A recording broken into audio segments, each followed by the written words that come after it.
자, 가끔 소수점 이하를 가진 숫자를 가지고 정수부와 소수부로 나눠서 봐야 되는 경우가 있어요. 예를 들면 숫자형 컬럼 값의 정밀도 혹은 소수점 이하 최대 몇 자리까지 표현되는지를 알아야 되는 경우가 있을 수도 있고요.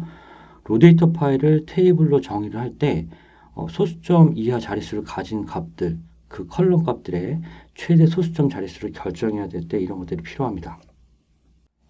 자, 기본 데이터, 샘플 데이터를 보면 이래요. 원본값이 2.2일 때는 정수부는 2고요. 소수부는 0.0입니다. 원본값이 3.8일 때는 정수부는 3, 소수부는 0.8이고요. 음수일 때도 마찬가지입니다. 마이너스 0.28일 때는 부호가 있는지 없는지는 무시하고요. 정수부는 0과 소수부는 0.28, 마이너스 1.982는 1과 0.982로 나누어 보는 게 이번 강좌의 목표입니다. 자, 우선 첫 번째 쿼리를 볼게요.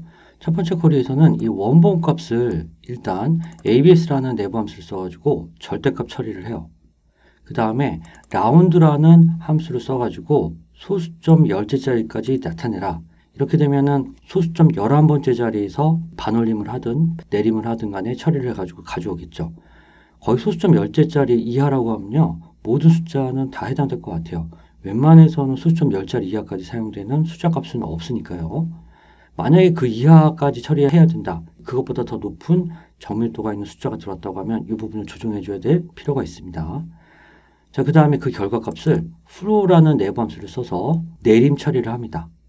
자, flow 같은 경우에는 인자값으로 받은 값보다 작은 정수값 중에서 가장 큰 값을 가져오죠.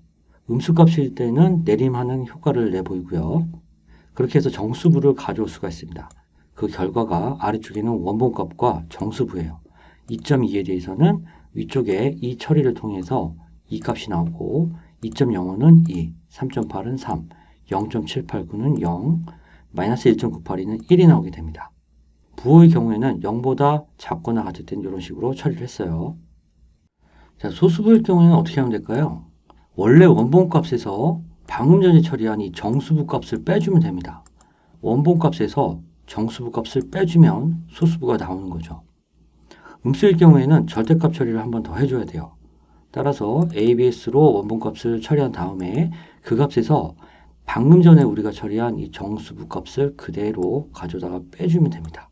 빼주는 거죠. 그렇게 되면 소수부가 나오게 됩니다. 원본 값이 0보다 클 때는 이러한 마킹을 해주고 이게 0보다 작거나 같을 때는 이러한 마킹을 해주면 부호 처리를 할 수가 있습니다. 그 결과값이 아래쪽에 나와 있고요.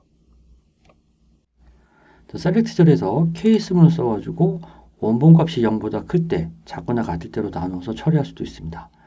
자, 우선 원본값이 0보다 클 때, 그때는 flow 함수를 써가지고 처리를 하면 됩니다. flow는 인자값보다 작은 정수 중에서 가장 큰 정수를 가져와요. 결국 소수점 이하 버림 효과가 있습니다. 그렇게 해서 이런 방식으로 쓰게 되면 정수부, 이런 방식으로 쓰게 되면 소수부가 됩니다. 자, 반면에 원본값이 0보다 작은 경우, 음수를 얘기하죠. 이때는 cl이라는 내부 함수를 쓰게 됩니다. cl은 인자값보다 큰 정수 중에서 가장 작은 정수를 가져오게 됩니다. 결과적으로는 소수점 모두 올림 효과가 나오게 됩니다.